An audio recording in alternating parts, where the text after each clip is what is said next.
to Portia and her children, Isis, Siri, and Silas Holmes. 'Twas the night before Christmas, when all through the house not a creature was stirring, not even a mouse. The stockings were hung by the chimney with care, in hopes that St. Nicholas would be there. The children were nestled all snug in their beds, while visions of sugar plums danced in their heads, and Mamma in her kerchief and I in my cap had just settled over for a long winter's nap. When out on the lawn there grew such a chatter, I sprang from my bed to see what was the matter. Away, so I went to the window. I flew up the flash, tore open the shutters, and threw up the sash. The moon on the breast of the new-fallen snow gave a lustre of midday to objects below, when what to my wondering eyes should appear but a miniature sleigh and 8 tiny reindeers, with little old driver to lively and quick. I knew in a moment it must be Saint Nick.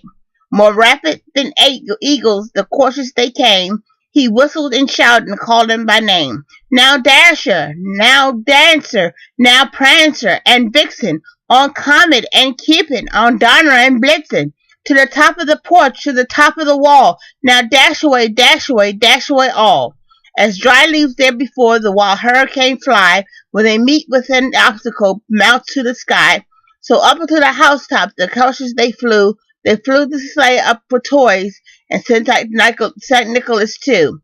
And then in a twinkling I heard, on the roof of the prancing and pawing of each little hoof, as I drew in my head and was turning around, down the chimney St. Nicholas came with a bound. He was dressed all in fur, from his head to his foot, and his clothes were all tousled with ashes and soot.